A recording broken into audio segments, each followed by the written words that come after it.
देवेंद्र फडणवीस भी गांव बाहर निकलने चाहिए ये विचार के थे। देवेंद्र फडणवीस ने 8 जनवरी 2016 में महानगर पालिका में ही गांव रहने चाहिए करके एफिडेविट दिया था। 2 चेहरा हो गया बीजेपी का। बाई इलेक्शन हुआ और उन्होंने आंदोलनकारी सारे नेताओं की मीटिंग ली और बोले हमारा कैंडिडेट जीत के आने के बाद हम गांव बाहर निकालते हैं। गांव के साथ पंडित जी ने सौदा किया, खुद के लिए एक बहुत बड़ा राज्य मंत्री दर्जा का पद लिया, लेकिन गांव बाहर नहीं निकाले। पंडित जी की इमेज कब बनी? ये गांव के आंदोलन की वजह से, गांव के आंदोलन की वजह से एमएलए बने। वो राज्य मंत्री दर्जा का पद दिया जाता है, जो गांव निकालने का आंदोलन है उसमें मदद नहीं की जाती है। तो विवेक पंडित ने वो ठुकराना चाहिए था कि मेरे गांव पहले बाहर निकालो। ये दोनों एमएलए नाला सोपारा के और वसई के 90 दिन हो गए, लेकिन गांव बाहर निकालने का इनके मुंह से एक भी लफ्ज आज तक आया नहीं। उनके आने के पहले ये लोग जो काम बात बता रहे थे वो उनके आने के बाद नहीं कर रहे। ये जो आप बात कह रहे हैं, यानी 2 तरह की बात करने वाली भारतीय जनता पार्टी बड़ी सभा में बोल रहे थे भारत के हर एक नागरिक को रहने के लिए घर देंगे, वहाँ पर घोषणा करती है और यहाँ पर रहने वाले लोगों के घर तोड़े जाते हैं। हाथ में सब उनके हाथ में है, उनको करना ही नहीं है। गरीब कुछ भी नहीं करना है। कह रहे हैं नहीं लेना देना है, वो तो गई पत्र देके आई पुनर्वसन की मांग करने के। सब टूटने के बाद लोग रास्ते पे आने के बाद शायद आपका ही वीडियो में दिख रहे हैं कि वो भाग रही है, किधर अर्जेंट फ्लाइट पकड़ने का है उनको करके। दिल्ली में पढ़े लिखे है, वैसे की बहुत जानकारी है, कुछ उनके दिया है, तो उनको ये बात समझ में नहीं आ रही है कि आप इलेक्शन के पहले क्या बता रहे हो, इलेक्शन के बाद क्या बता रहे हो। नमस्कार, मैं सचिन दीक्षित एक बार फिर से आप सभी के सामने हाजिर हूं। मेरे साथ उपस्थित हैं समीर वर्तक, जो कांग्रेस का पर्यावरण विभाग है उसके वो प्रदेश के अध्यक्ष हैं। उनसे बातचीत करते हैं वसई के विधानसभा को लेकर और खासकर बातचीत करते हैं वसई के संपूर्ण तालुके में क्या कुछ चल रहा है। विरार से लेकर वसई तक का जो व्यवस्था है परिवर्तन होने से पहले कैसी थी और परिवर्तन होने के बाद जो उम्मीदें जगी हैं लोगों, क्या वो पूरी हो रही हैं? 90 दिन का एजेंडा होता है भारतीय जनता पार्टी का, जो 100 दिन के एजेंडे में बातचीत करती है वो कि 100 दिन में कुछ विशेष परिवर्तन करेंगे। क्या वाकई में परिवर्तन हुआ, उसकी शुरुआत हुई या नहीं हुई, संपूर्ण विषयों पर बातचीत करते हैं समीर वर्तक जी से। चाहिए सीधे मुलाकात। सबसे पहले नमस्कार। नमस्कार। कैसे हैं? फर्स्ट क्लास एकदम। वसई को देखकर पहले की वसई और अब कैसी लग रही है? देखिए, पिछले 35 साल से एक गुंडे का, एक माफिया का वसई के ऊपर राज था, वो राज खत्म हो गया, इसके लिए कुछ अच्छा लग रहा है। लेकिन उसके साथ ही साथ वसई की जो समस्याएं बढ़ती जा रही है उसके ऊपर कोई हल नहीं दिख रहा है। वसई के जो आमदार हैं स्नेहा दुबे पंडित, उनके पिता विवेक पंडित जी के साथ आपने शुरुआती आंदोलन में शरीक हुए थे। आप 2009 से पहले आप कई आंदोलनों में साथ साथ भी दिखे थे।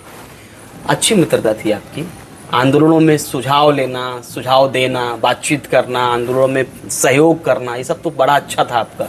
और मुझे लगता है 2009 के चुनाव के दरमियान आपने प्रचार प्रसार भी अच्छा किया था शायद, अगर मैं देखिए। नहीं, सवाल ये है कि वो विवेक पंडित जी की पुत्री स्नेहा दुबे पंडित विधायक बनी, तो उम्मीदें तो और पक्की हो गई होंगी। नहीं, ठीक है, विकास अच्छा हो रहा है। देखिए, एक तो अब कांग्रेस के तो विरोधी होने के नाते मत बोलिए। नहीं, देखिए, एक तो माफिया के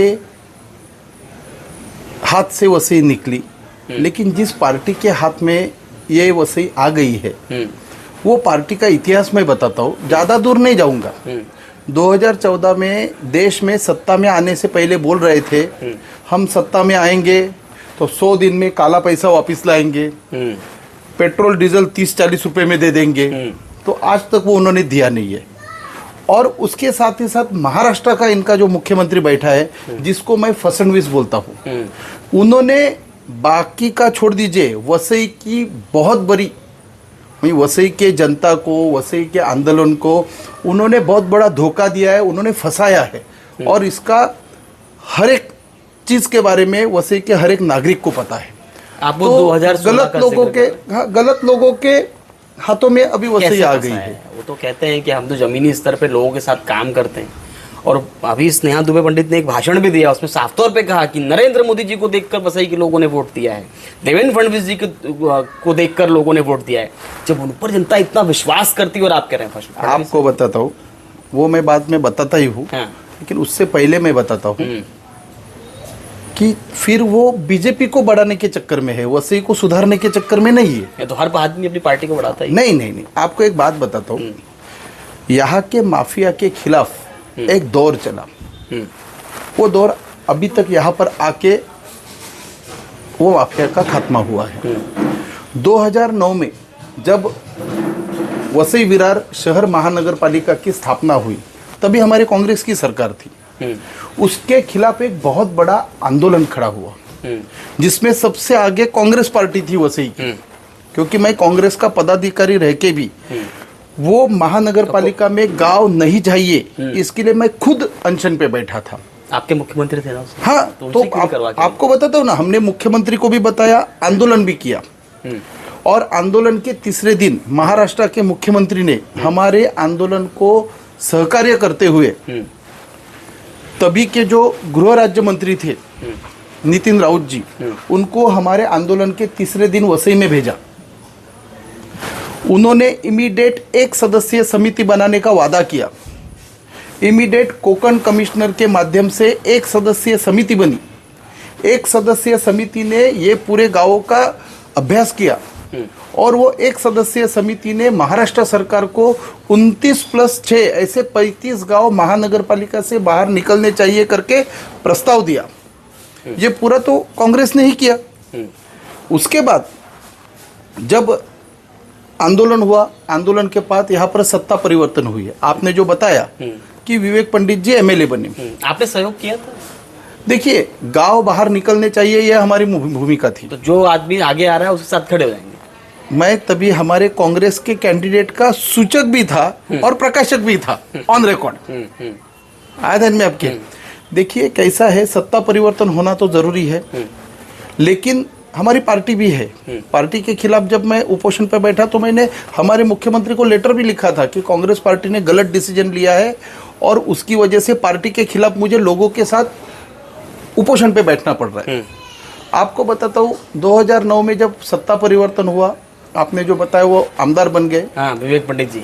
बाद में उन्होंने बहुत बड़ा आंदोलन वापस खड़ा किया। तभी वो विपक्ष में थे, वो शिवसेना के उपनेता थे।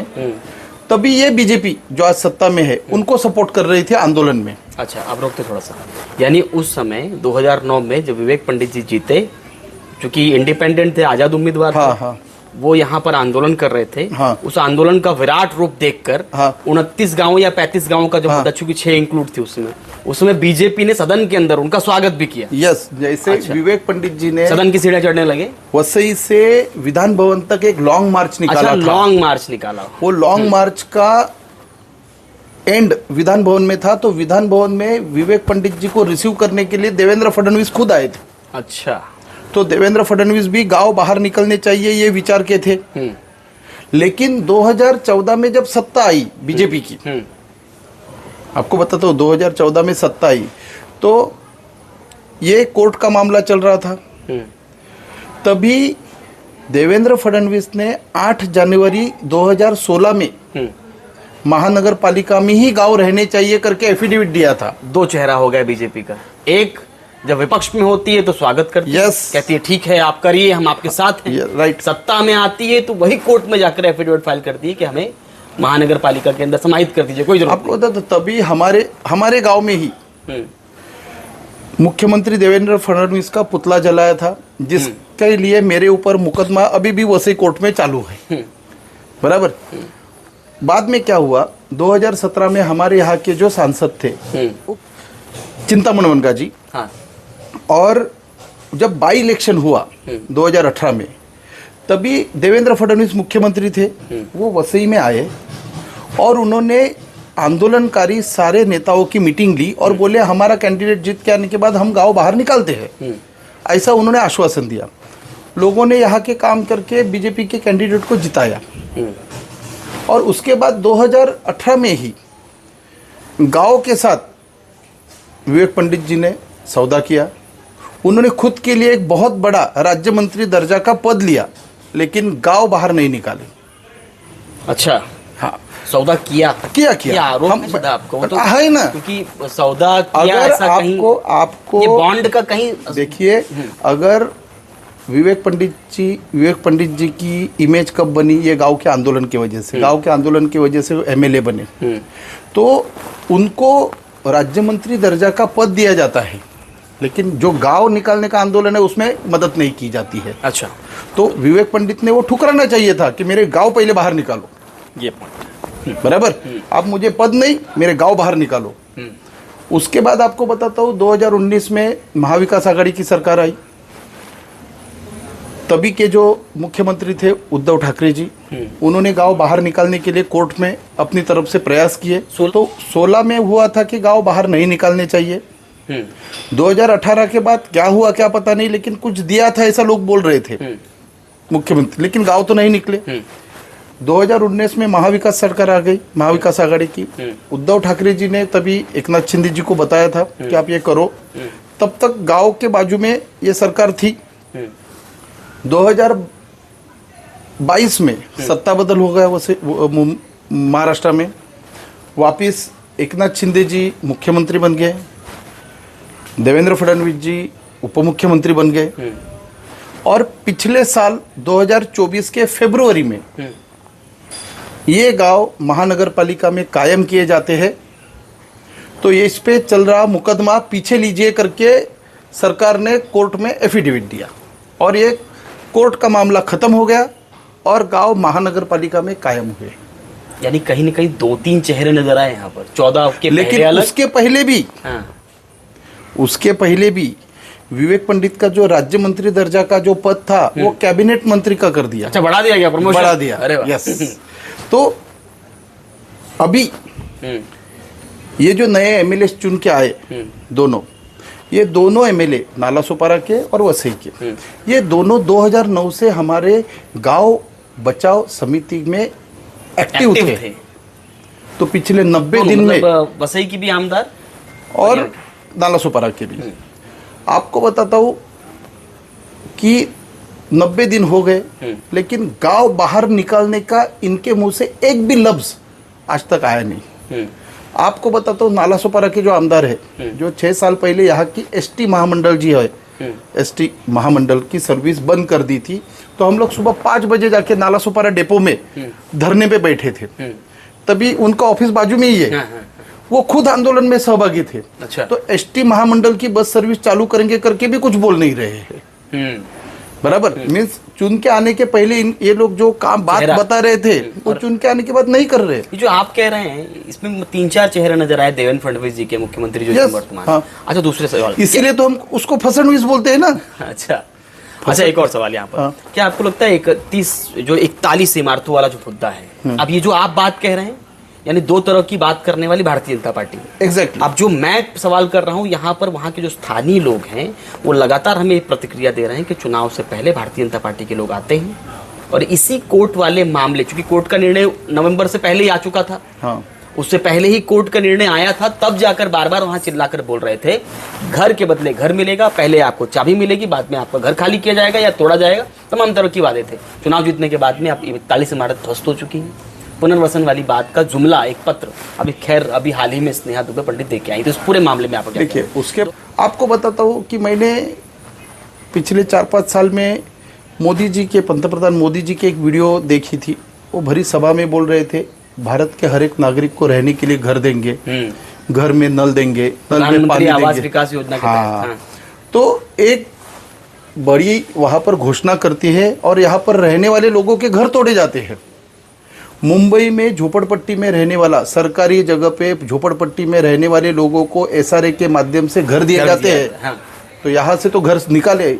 अगर सरकार ने चाहा रहता, ये 2 एमएलए नालासोपारा के एमएलए अपने चुनाव प्रचार में उन्होंने वादा किया था कि आप हमें वोट दो, हम आपके घर बचाएंगे, ऐसा वादा किया था।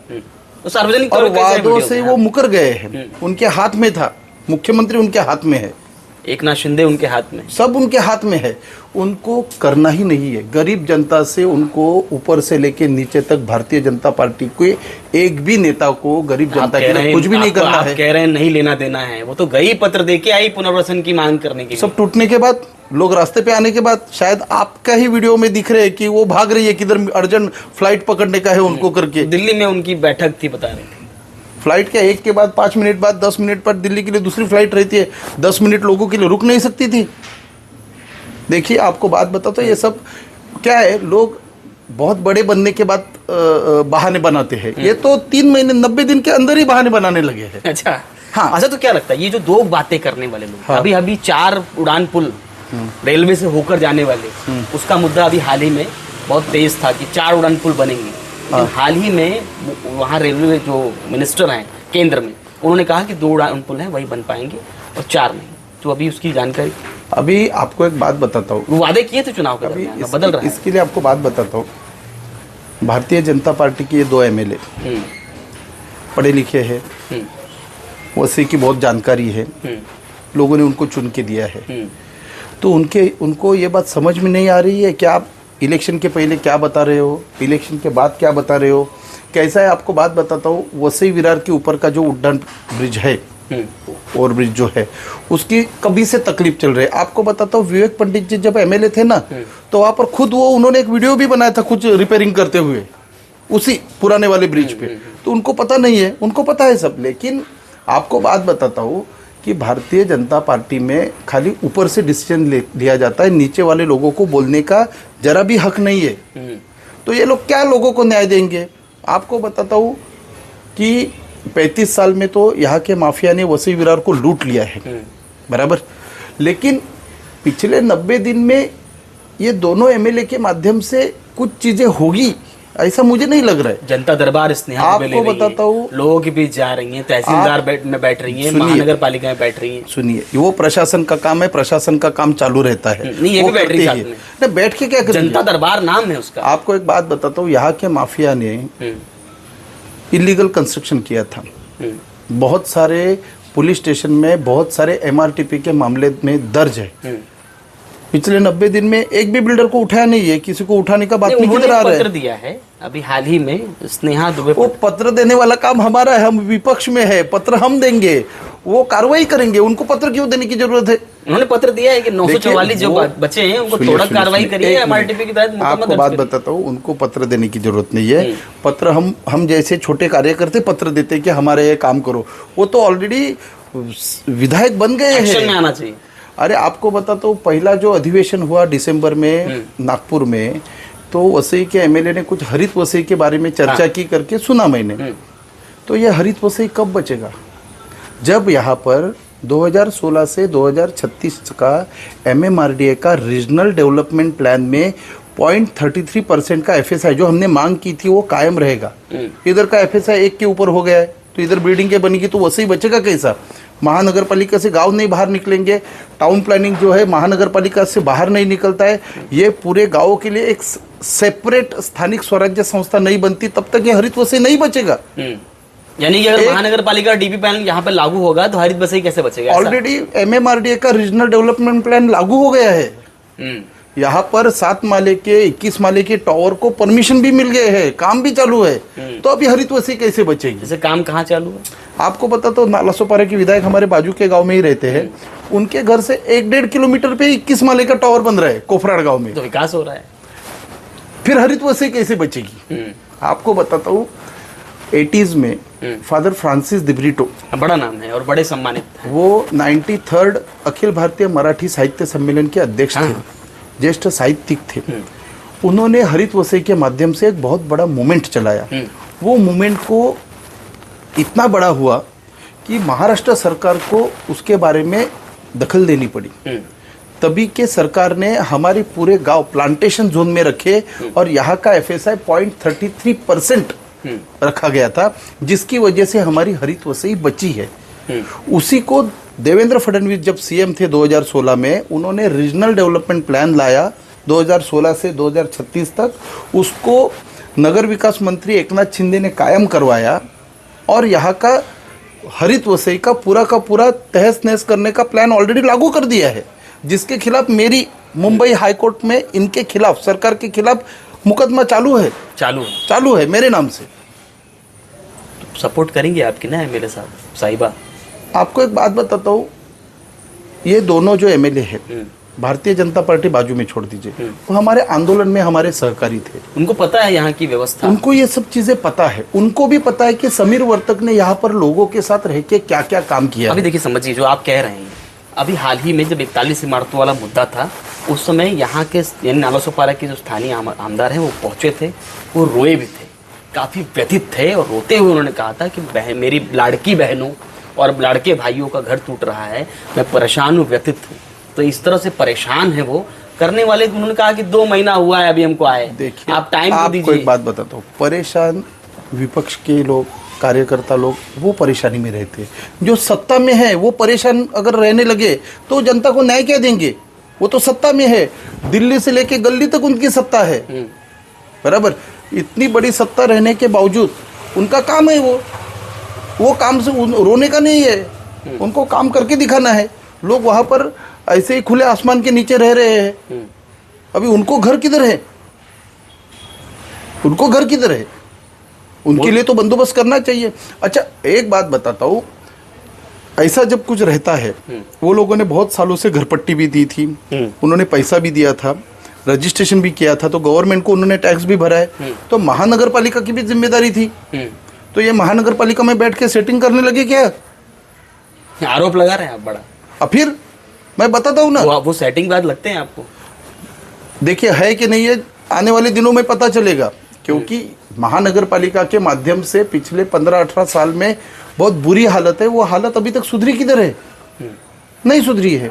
तो और नहीं हुआ। और आपको बात कह रहे हैं अभी समय दीजिए, हम बहुत बड़ा परिवर्तन करेंगे। आपको मैं एक छोटा सा उदाहरण देता हूँ। अभी अमेरिका में सत्ता बदल हुआ, हाँ।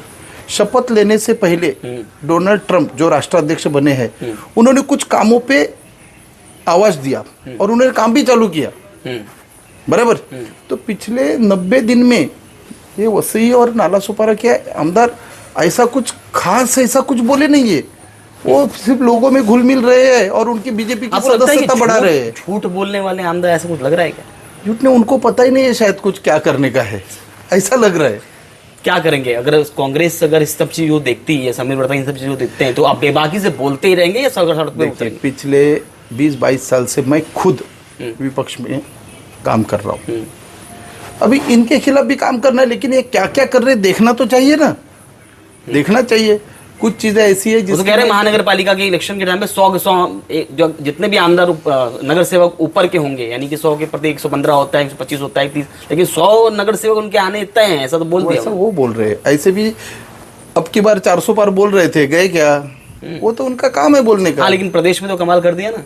प्रदेश में तो क्या महानगर पालिका में महापौर बैठेगा ऐसा बोल रहे हैं? आपको बताता हूँ प्रदेश में क्या कमाल हुआ क्या नहीं, वो बीजेपी वाले खुद सदमे में है कि इतनी सीटें उनकी कैसी आई है। यहाँ के आमदार तो खुश हैं, हाँ? वो सदमे में नहीं है, वो कह रहे हैं हमने जमीन पे काम किया इसलिए जीत के आए। वो स्नेहा दुबे पंडित ने जमीन में बहुत काम किया था इसलिए वो जीत के आएंगे। यही चीज बीजेपी के जो पुराने नेता है ना, उनसे जाके पूछिए। अच्छा, हाँ, क्योंकि असली बात अब निकल के आ रही है। आपको बताता हूँ ना कि बीजेपी हर बार अपने लोगों को घर पे बिठाती है और बाहर से आए हुए लोगों को आगे करती है। अरे वो बाहर की, फिर वो बीजेपी की किधर प्राथमिक सदस्य थी आमदार बनने से पहले? अच्छा, आप कभी बीजेपी का कोई बैनर दिखाइए जिसके ऊपर उसका फोटो है? हाँ ठीक है, ये सत्य है, लेकिन वो तो बहुत जीत के आने के पीछे लोगों ने वोट दिया है, पसंद करते थे। देखिए उन्होंने जीत के समय भी बहुत गलत वादे किए। उन्होंने एक ऐसी बात बोली थी, इल्लीगल कब्रिस्तान बोला था, अवैध। मैं खुद उसका साक्षीदार हूँ। पिछले 12 साल से वो सर्वधर्मीय दफन भूमि बननी चाहिए, इसके लिए मैं खुद प्रयास कर रहा हूँ। वसई स्टेशन नवघर मानिकपुर एरिया में 1.5 लाख लोग रहते हैं। वहाँ पर जिनके धर्म में दफनाने की प्रथा है, उनके लिए वो पूरे शहर में कहाँ पर भी दफन भूमि नहीं है, तो उनको मिलनी चाहिए, उनकी हक की बात है। और ऑफिशियली वसई विरार के डेवलपमेंट प्लान में वो बरियल ग्राउंड है, एनवायरमेंट से लेके सभी परमिशन महानगर पालिका ने ली है। और आपको बताता हूँ ये कब्रिस्तान के लिए जो 2011 दिसंबर में मोर्चा निकला था ना मुस्लिम समाज का, उसका नेतृत्व भी विवेक पंडित जी ने ही किया था। आप जानकारी जरा पीछे जाके जानकारी लीजिए। और इसी आपको पता तो, और इसी सर्वधर्मीय दफन भूमि को बनना चाहिए, इसके लिए बीजेपी के सांसद राजेंद्र गावित ने भी बहुत प्रयास किया है। बाद में विरोध भी बीजेपी कर रही है। हाँ, अभी बताइए क्या करेंगे? 2 तरह के चेहरे वाली बीजेपी, ऐसा कह सकते हैं? हाँ है ना, दिख रहे हैं ना, मैं विथ प्रूफ आपको देता हूँ, विथ प्रूफ देता हूँ आपको। पॉज करिए, अरे आवाज मत करिए। अरे ये किधर से लेके आया? ये पहली बार बजा रहा है तू बैल बजाने से? कुल मिलाकर ये मानने है कि आने वाले समय में अच्छा भविष्य होगा वसई विरार का। जिस तरह से आप बता रहे हैं उससे तो बड़ा स्वर्णिम भविष्य नजर आ रहा है। देखिए हम विपक्ष में बैठे हैं, जो गलत है उसको गलत बोलने की हम हिम्मत रखते हैं। कल जाके बहुजन विकास आघाड़ी के माध्यम से वसी विरार के बारे में बहुत बुरा हुआ है। अभी इनके 90 दिन में इनके तो चाल चलन दिख रहे हैं। अगर इनके माध्यम से भी कुछ गलत चीजें हुई है तो हम गलत ही बोलेंगे, छोड़ेंगे, डरेंगे नहीं। अरे आपको बात बताता हूँ, इनकी जीत भी पिछले 20-25 साल से कांग्रेस पार्टी हितेंद्र ठाकुर को सपोर्ट कर रही थी, इसके लिए हितेंद्र ठाकुर जीत रहे थे। इस बार कांग्रेस पार्टी मजबूती से खड़ी रही, इसके लिए इनको मौका मिला। नहीं तो इनको मौका भी नहीं मिलता। Accidental MLA. Yes, exactly. चलिए, धन्यवाद। धन्यवाद। ये समीर वर्तक और समीर वर्तक का साफ तौर पे कहना है, जिस तरीके से वादे करके भारतीय जनता पार्टी सत्ता में आई, उसके वादे पलटते हुए नजर आ रहे हैं। अब देखना ये होगा कि सच और झूठ के बीच में आने वाला समय, आने वाला कार्यकाल भारतीय जनता पार्टी के एमएलए कैसे काम करते हैं जमीनी स्तर पर। हालांकि शुरुआती कुछ अवसरों में खासकर जमीनी स्तर पर ऐसी चीजें नजर आई जिसके बाद जनता खास चिल्लाती चिल्लाती ये कह रही है भारतीय जनता पार्टी जो वादे करके सत्ता में आई वो वादे दिखाई नहीं दे रहे हैं। अब देखना ये होगा कि आने वाले समय में भारतीय जनता पार्टी और क्या कुछ कमाल करती है। आज के लिए धन्यवाद।